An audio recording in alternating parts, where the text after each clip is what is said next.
Córdoba, the Kempes. Argentina hosts the All Blacks to close round 1. Kickoffs at 6:10 local time. The forecast is that the clouds will break. It's going to be dry around 19 Celsius by game time. So perfect for tempo. What does the selection say about how each team is trying to play? For New Zealand, they've got Scott Barrett, who returns to start and captain.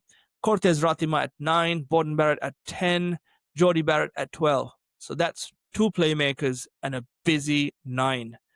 Cortez Ratima, I think, has a really great opportunity to stamp himself as a number 2 scrum half for New Zealand, because a lot of talk is that you take out Cam Roigard and the scrum half stocks drop for the All Blacks. So I think Cortez Ratima might want to change that perception. He'll really want to showcase that he is at least as good or very close to Cam Roigard. He also played really well last year, so in the Rugby Championship, and especially against South Africa, I thought he played really well.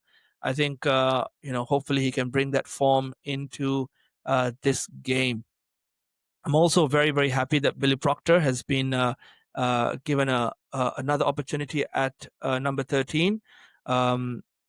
Number 13, I think, is where the All Blacks have the weakest stocks. So I think giving Billy Proctor more game time, especially to build that combination with Jordie, I think is awesome. I think there's no question about how good Billy Proctor is on attack. He's really good at running into space, providing service out wide to his back 3. But I think the question mark really is on his defensive capabilities. You hear the coaches talking a lot about being good both sides of the ball. So I think a lot of the coaches, not just the All Blacks coaches, but also opposition coaches, will be paying close attention to his defensive capabilities tonight. So I think Billy Proctor, especially in his second game against France, I thought he played really well. Defensively, he was amazing. Even in Super Rugby, his tackle count was really, really good. So I'm really hoping that he'll be able to put in a really good defensive shift, and that's going to be important, especially against this Argentine backline, who are going to be really dangerous off of broken play. In the back 3, you've got Rico Ioane and Sevu Reece on the wings, Will Jordan at 15. On the bench, you've got Finlay Christie. Lots of experience. Again, he can come in if Cortez Ratima is struggling. Hopefully that wouldn't be the case. Anton Leonard-Brown will be covering the midfield and potentially the wing as well.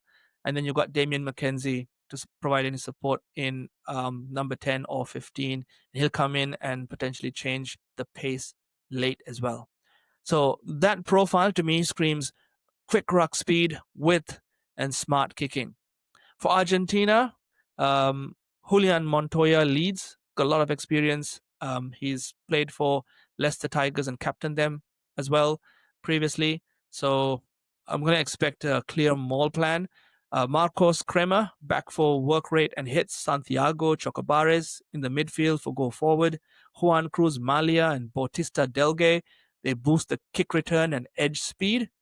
They've had some trouble with some injuries. You got Emiliano Boffelli and Thomas Gallo who are out. So I reckon goal kicking and loose head depth are going to be different pictures this week.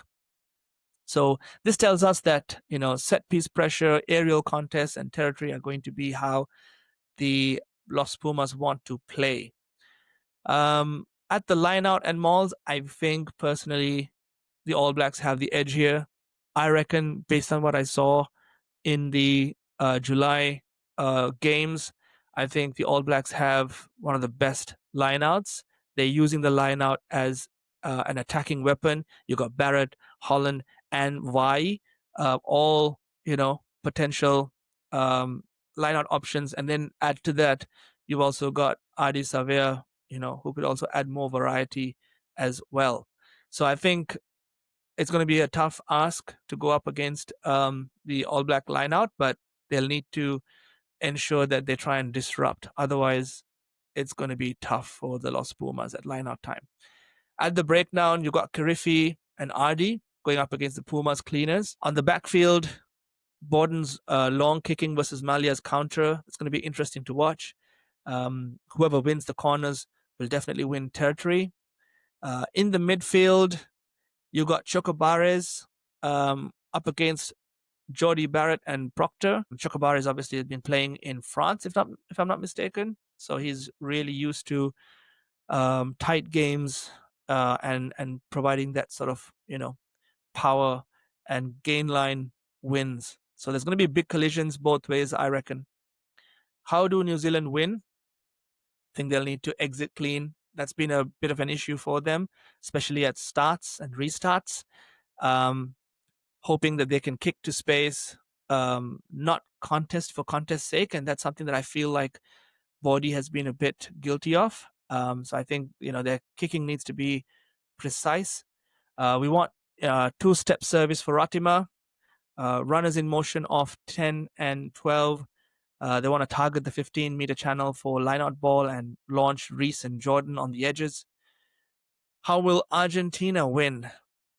They will squeeze the maul early, and they have to. They have to disrupt that maul. If not, I think the All Blacks will run away with it. They'll need to contest every high ball, make it a 50-50, really make it hard for the All Blacks. And I think, again, that's something that the All Blacks haven't been great at. They'll also want the All Blacks to be taking lineouts in their half, not in Los Pumas half.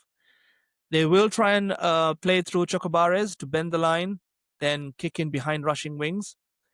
So my prediction, the Pumas are dangerous here. They're going after their first win against the All Blacks on Argentinian soil.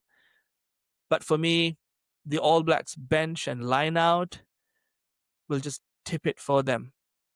So my prediction is that the All Blacks will win 31-17. So, two openers, two great atmospheres. Tell me your scores below. The post-match reactions will be right after full time, and let's see. I'm really excited.